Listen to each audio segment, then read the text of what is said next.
And I blew it all up. I started from scratch and I decided I was going to build on a new foundation. And that foundation was going to be the things that made me feel amazing, that filled me up with fire and energy and excitement.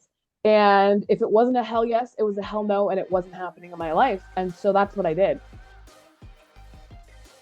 Hello, and welcome to the Chaos to Clarity podcast. My name is Maggie, aka your business bestie.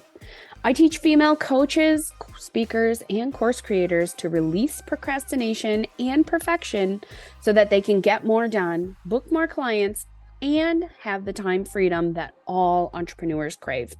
This is not your typical business coaching podcast.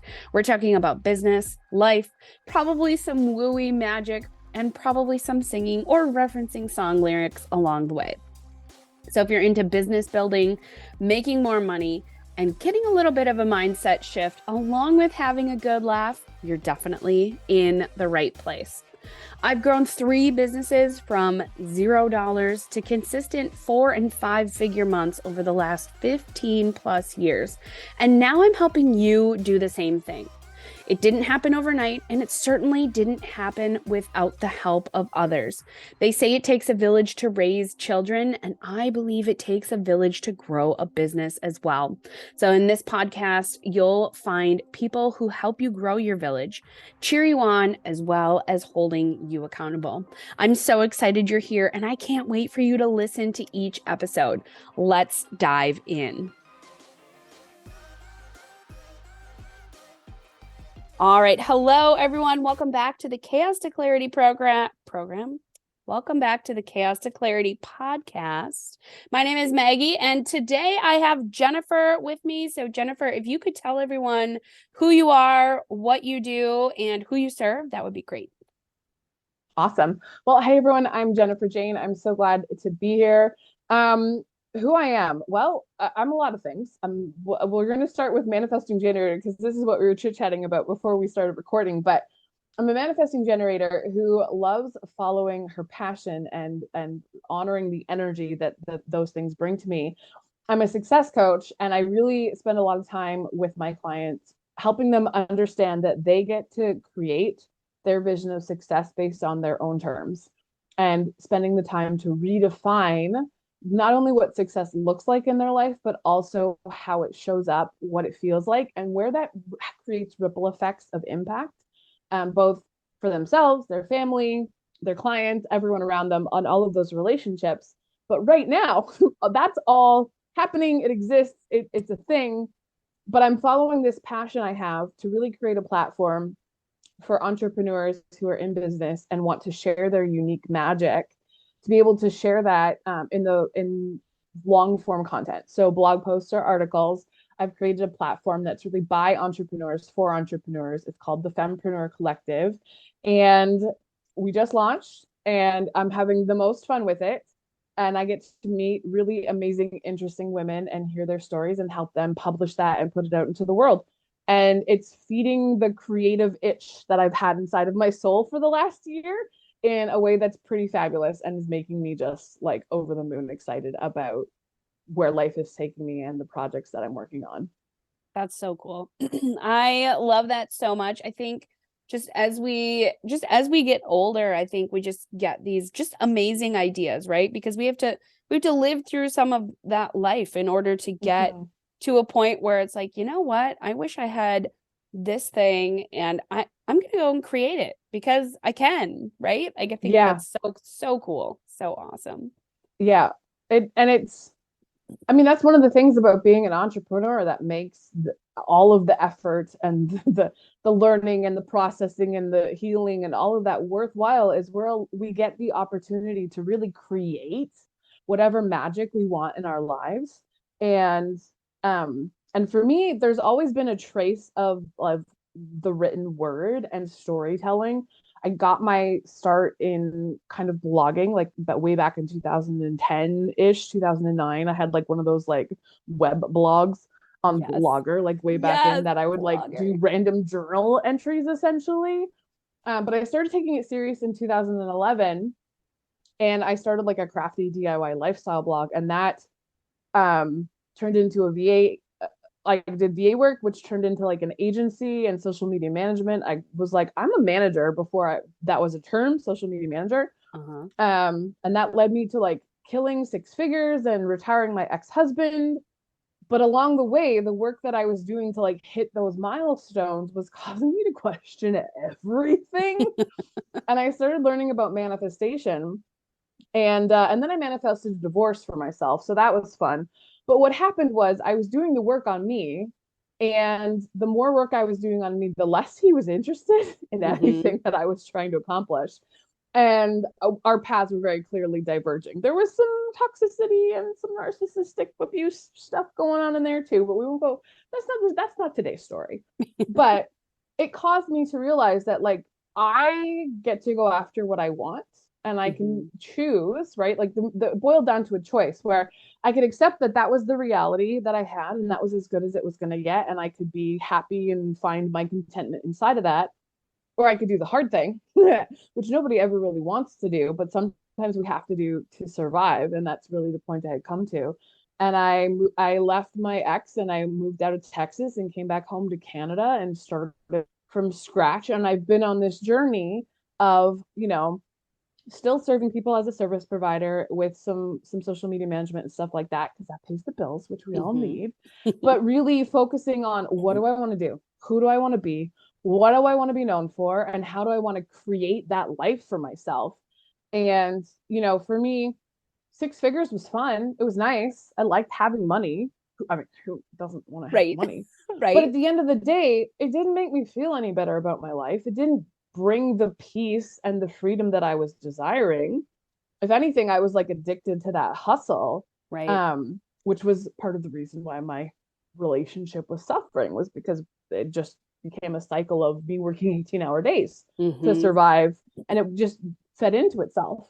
And so moving home and, living in my mom's basement for 6 weeks, and like I went dark, like not into a dark place, but like I disappeared, except for like the 10 people that I had told what was going on. And I blew it all up. I started from scratch and I decided I was going to build on a new foundation. And that foundation was going to be the things that made me feel amazing, that filled me up with fire and energy and excitement. And if it wasn't a hell yes, it was a hell no, and it wasn't happening in my life. And so that's what I did. I started all over again. And I really look at it as a gift, because no one really gets that opportunity in this day and age to just like abandon a ship on something that was not working and start from scratch and build all over again. And it's an amazing gift that I am so grateful for every single day. It was working, it was paying the bills, you were getting a lot of money, but that the hustle culture, the hustle life is like not, I feel like that was a thing of the 2010s, and now in 2020 nobody wants to hustle anymore, right? Yeah. I see so many people talking about the 3, 4, 5 hour work day or work week where you can have that space in your life to rest and relax and rejuvenate yourself so that you can show up as full as possible for your passion projects, for those things that really, really light you up on the inside. And it just allows you to give in such a bigger and more powerful way. Yeah. Well, I mean, what's the point of being our own bosses and doing our own thing and working the way we want to if we can't also do the things that fuel our souls and give us energy?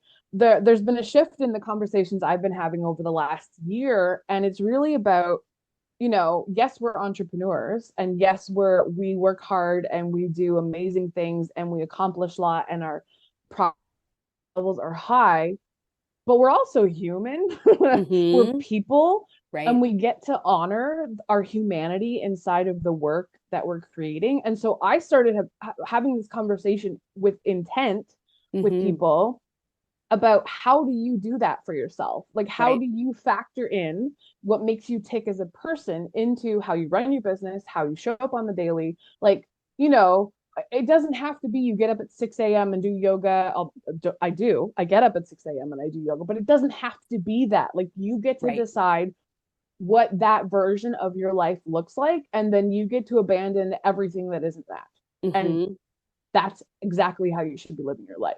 Right. Figure out what it is that you want and what all of the factors that are included that, and then everything that's not that gets tossed out the window, and pursue that wholeheartedly and diligently, and then watch everything shift and change and be all in your favor, because you're pursuing like the energetics, the direction, the karma, like all of that stuff starts to fall into place because you're not wasting time and energy on the things that aren't going to get you where you want to be. And it's a game changer. It sounds a lot easier than it is, because when you're, a people pleaser and a manny gen, and you have some ADHD, and you're an Enneagram wing 3 wing 4, like all of these things, right?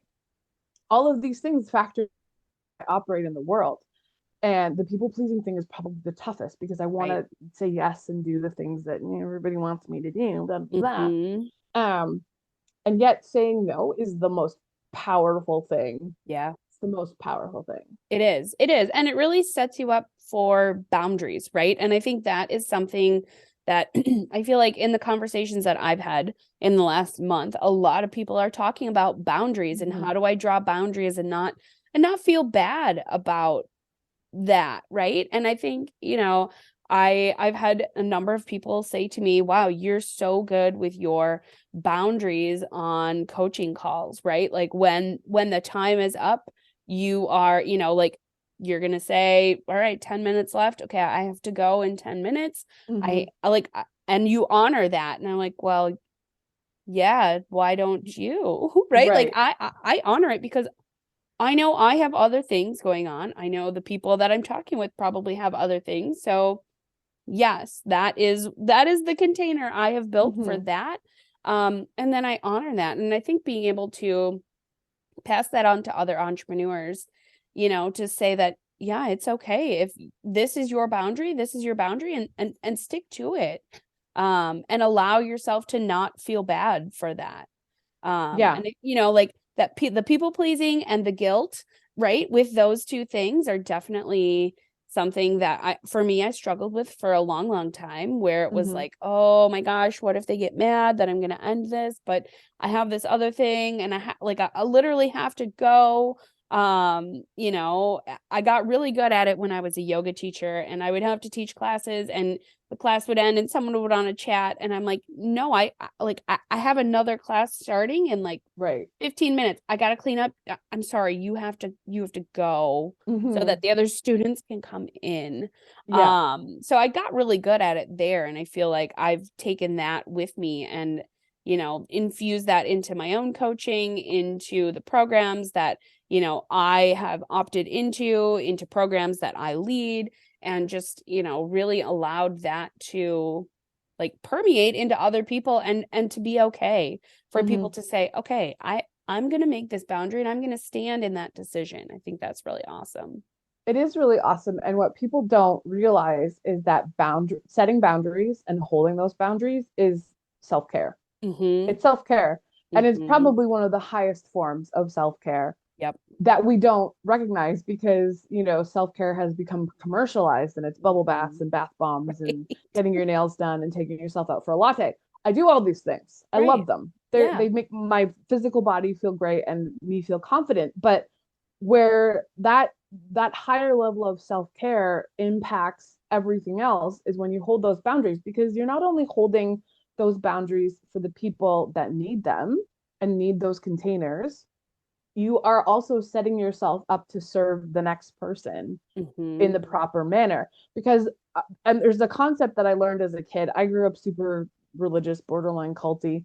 But there was this concept of, I learned that was the way you exit something, the way you leave a room is how you enter the next. So if you are letting people cross a boundary at the end of a call, you're now going into the next call rushed or flustered, or you have to pee because you didn't give yourself that 5-minute window between calls, and you got to cross your ankles and pray to God that you don't pee your pants, right? Yes. Dramatic, but that's the point. In that, if you let people cross your boundaries and push you even 5 minutes, right? Like that becomes a cycle of the next person suffers, and then the person after that suffers even more, because now you're 10 minutes behind. Right. And we don't want our clients feeling like they're sitting in a doctor's waiting room for Mhm. 45 minutes, right? Like we don't want Yep. our clients, our customers, the people we serve to feel like that. We don't want to feel like that. So why would Mhm. you allow someone to push your boundaries in, you know, in this time instance to that point? All you're doing is setting yourself up to feel like you've failed because you've Mhm. allowed someone to push that, and then your clients to feel like they aren't valued Right. Yeah. because that boundary has been crossed. No, thank you.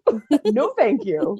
Not for me. Right, right, exactly. So tell me something, and I know you talked a little bit about some of the challenges that you've Mhm. faced in your business, but what is something challenging that you've overcome in your business? Something that just kind of stands out for you? Well, I think the thing that stands out the most for me is, and we talked about this just a smidge before we hit record, was that for the longest time, I felt like when I needed to shift in my business, I was failing. Mhm. Because, you know, we were joking about, you know, as manifesting generators, we tend to like bounce a little bit. We're a little bit Right. bouncy balls.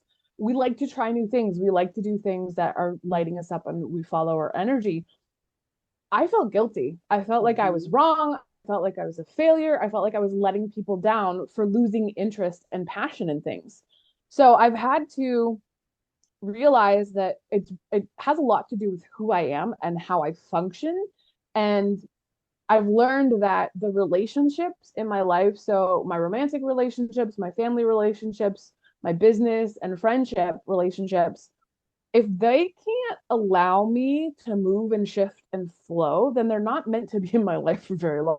Right. Because I need people who are like, cool, not how I would do it, but go do you. Right. Or, you know, are you sure this is like, are you sure you want to burn it all down to the ground? I appreciate questions. Don't get me wrong. I have Right. one friend who's like the consummate devil's advocate, and it always makes me pause, which is Mhm. good because, you know, a moment to think about things before we blow it up is a good idea. Right. But if they can't flex with me or Mhm.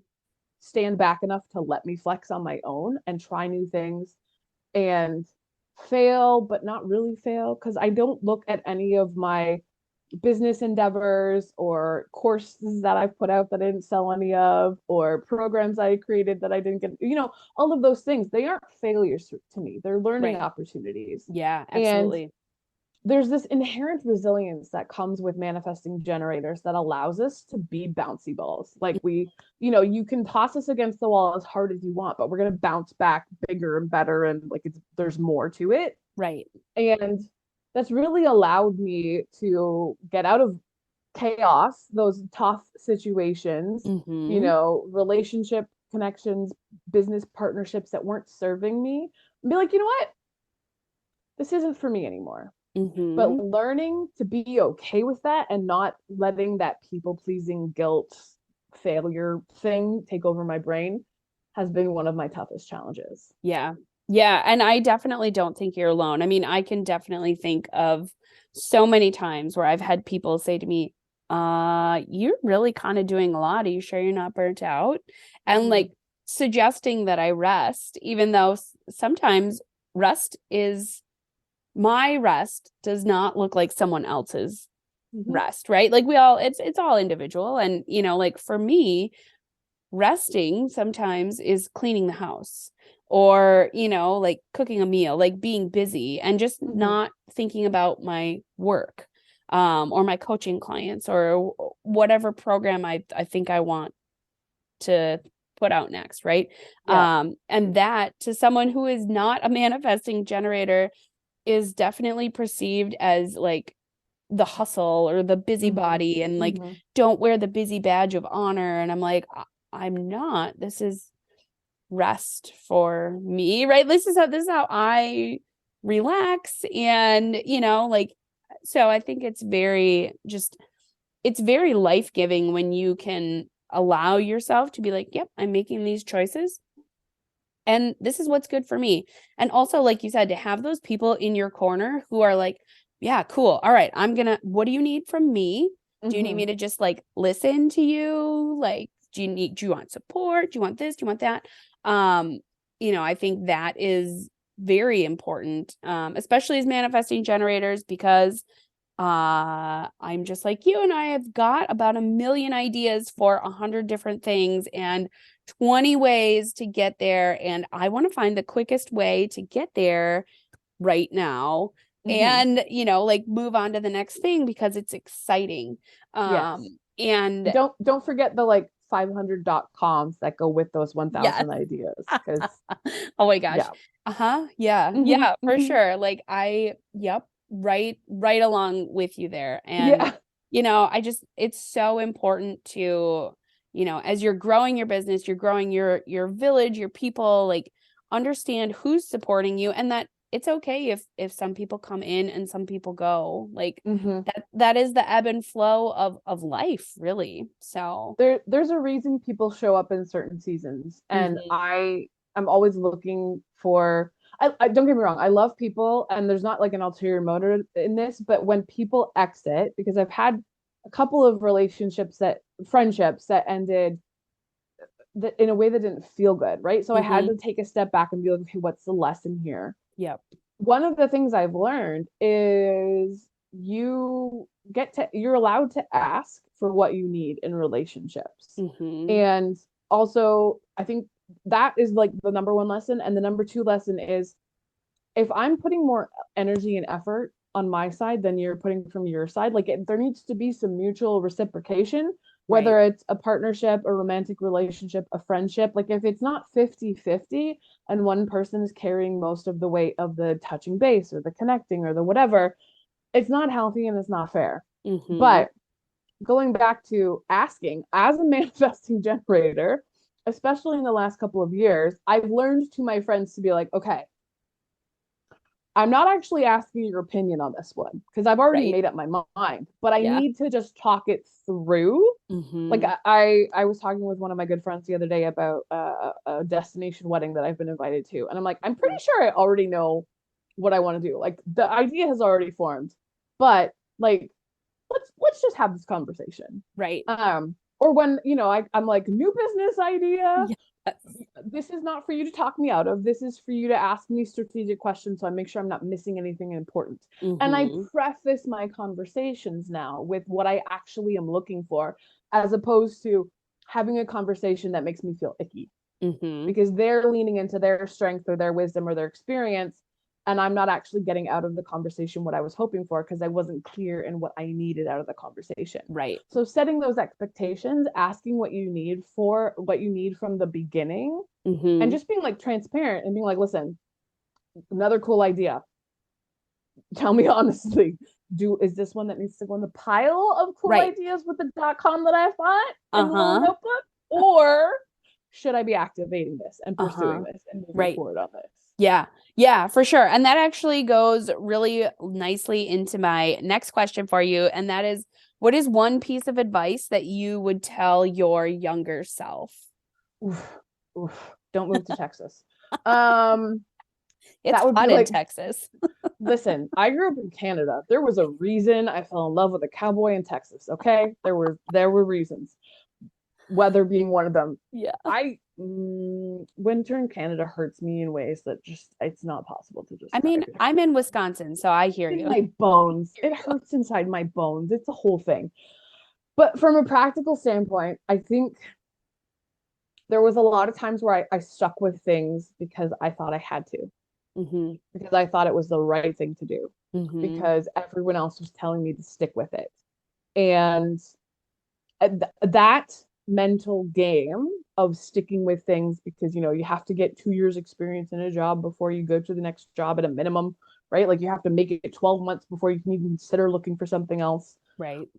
Did me dirty in my 30s as an entrepreneur. It did me dirty because I stuck with clients through literal hell when I shouldn't have. And because I thought it was the right thing to do was to just give them another chance and be like, and make excuses for people. I had a client that I made excuses for 18 months, and it cost me an actual solid friendship because of the crazy. And the crazy impacted other parts of my life in ways I didn't anticipate. So the next time around with that kind of client, it took me 3 months to figure out this was not going to serve me. But Yeah. like, you don't have to stick with things just because you think you should. Mm-hmm. You're allowed to walk away. Yeah. Business, partnerships, relationships, countries, Mm-hmm. whatever it is, walk away if it's not serving you. Like, ask Yeah. yourself that question and really get specific, and don't be afraid of the answer, because at the end of the day, it's easier to walk away from the thing that's holding you back and pulling you down than it is to stay there and suffer for the next 30 years. Mm-hmm. And yes, I'm alluding to my former relationship, but I did it with businesses. I did it Mm-hmm. with family that I really should have just cut off a long time ago. Right. And all it does is slow you down and Mm-hmm. hold you back from your destiny and the things that you're meant to do and the impact you're meant to create in this world. Yeah. And that's important. You reaching that is so important, because there's someone on the side of that that needs you. And if you're slowing down because of what you think people expect from you, and you're letting that dictate how you live your life, you're delaying their transformation too. Right. Yeah. I think that's so powerful, right? Like knowing that you can be your own self advocate, and to trust yourself that, Mm-hmm. if things are not working how you anticipated, to like understand what it is you want and how you're getting there, and what is it that you feel like is holding you back, and have some of those hard conversations, because it's not easy to walk away from a partnership, a marriage, a business partnership. Like No. I can totally, I totally get that. And it, every time that I've walked through some of those things, on the other side has been peace and clarity and transformation. And some Mm-hmm. of that stuff, did it take me way too long? Yeah, probably. But at the end of the day, right, it's a lesson that I learned, and something I'll never forget. So I think that's Yeah, so important. it is really important. And it's okay. Like, if Mm-hmm. you need to hear that it's okay for you to walk away, this is me giving you permission Right. from whatever it is that's holding you back. And when you do the work to really define for yourself what you want your life to look like and how you want to feel, because I think how Mm-hmm. you want to feel is more important than anything else. Yes. Because I know that when I'm my, multi-million dollar, living in the mountains, having a pack of horses and a rescue, like, I want like 400 rescue dogs. That version of me wakes up feeling purposeful and inspired and on task and like creative and relaxed. And I can achieve those feelings today with simple choices and actions. So Mm-hmm. I'm already her, because I know what she feels like. I know what she's experiencing from her emotional standpoint. I'm already her. I got some $1 million and some land to buy to get to her, but Right. I know what those feelings feel like. And when you know how you want to feel on a daily basis in the best version of your most authentic, amazing life, when you reach that level of understanding of who you want to be, nothing will stop you, because you know what you want to feel, and you know how to achieve those things. Because it Mm-hmm. starts with a choice, and then there's a choice and usually some actions, just Right. little actions. And you can Yep. tap into that in 5 minutes if you need to. Mm-hmm. And I think more people need to be honest. More Yeah, people need to. yeah, absolutely. I totally agree with you. And people talk a lot about like manifesting, and you can manifest da da da da da. And I will say I do believe in the power of manifestation, but you 100%. have to follow manifestation with action. And that I feel like is where people fall short. They manifest these great things, and then they're like, okay, where is it? Yes. Where Yes. is it? You can't just toss your wish into the well and walk away. No. There's so much more to manifestation. And that's where, like you said, so many people go wrong. And that's where I got stuck for like a good 2 to 3 years at the beginning of this evolution of who I am today. Mm-hmm. I thought all I had to do was be like, show up, universe, make a change for me, and things would happen. Nope. It starts with a choice. Then you got to Yep. put your money where your mouth is, Yep. and you have to back up that action, because I'm manifesting that, 7 to 10 year future version of me that's living in the woods and on a mountain and with horses and millions of dollars. She exists. I'm already Mm-hmm. manifesting it, but I have some actions to take Yep. and some things to do and some steps and some self work. Right. and some relationships to build to get to her. Mm-hmm. She already exists. She's Yep. coming my way, and she's coming at a pace that's a little bit scary for me. Yeah. Because the responsibility, that's a responsibility. Right. But she already exists. And so now it's just a matter of me meeting her in the middle. Mm-hmm. Yeah. I think Which that's is work. so good. It's so powerful. And that is where the work, it's where the work happens, right? You get into the coaching industry, even into the yoga industry, and you hear people talking about the work. I have to do the work, the work, the work. And nobody ever really like says what the work is. It's just like this, it's this thing. And it's when I entered this realm, I was like, the work. What? What work? Right? Like I've been going to a therapist since 2012. I've been doing the work, and but it's that like next level of like of that manifestation, that dream that you have that's way in the back of your mind that you're like, oh man, someday if only, right? Like, so you've got that someday if only, like now let's start putting actions into that. And it doesn't have to be huge leaps. It can be tiny steps one day at a time. And I think, people just imagine like, I have to take this huge leap. I have to do all this stuff, but no, it can be like, I've got these 3 actions that I'm going to do today that I know my future self, that 7 to 10 year version of me is looking back saying, yes, go girl, go get it. You are doing it. Like I get goosebumps thinking about that. I think that's it's so awesome. It's so awesome. Same. Well, and we're just not too far past the new year, and there's all those cliches about you're lapping everyone sitting on the couch and blah. And they're cliches for a reason because they're kind of true. They're mostly annoying. Right. I don't care how cute the graphic is that goes with it.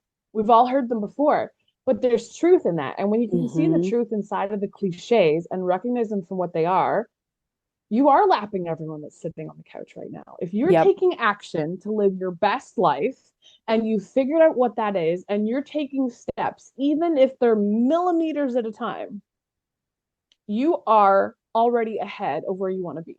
And, one of the things I'm creating with this new platform that I just launched is I want 1%. I want the readers to walk away from each article with 1% of an up level, whatever the topic is. Because if we're increasing our knowledge or awareness, or we're taking action that elevates us by 1%, whatever the niche, in a year, we will have increased by 365%. My goal is daily content. Yeah. But if you increase yourself and you get yourself 1% closer to that future version of yourself, 1% a day, that's it. That's all it takes. That's it. And then you can be a 1%er or whatever that is. Yeah. Absolutely. Oh my gosh. I love that so much. All right. So my last question of the episode is, okay, if you were a kitchen utensil or gadget, what would you be and why? My first inclination was wine opener. Don't ask me why. I don't even open wine, but like that's like the party tool, right?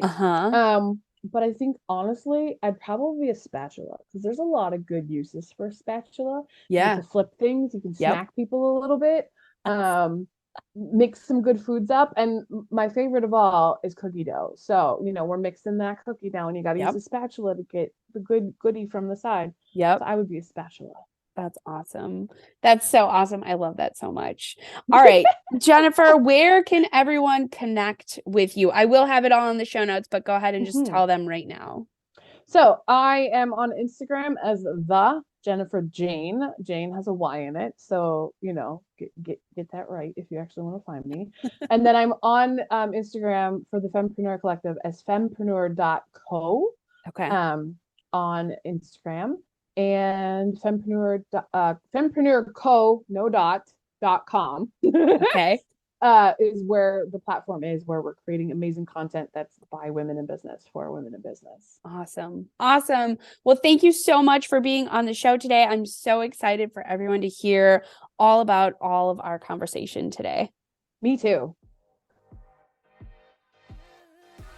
Wow. What a great interview. Thank you so much for showing up here on the Chaos to Clarity podcast. Again, my name is Maggie. I'm so excited to connect with you. You can find all of the information, all of the links below in the show notes for today's interview. And I hope you have the best day ever.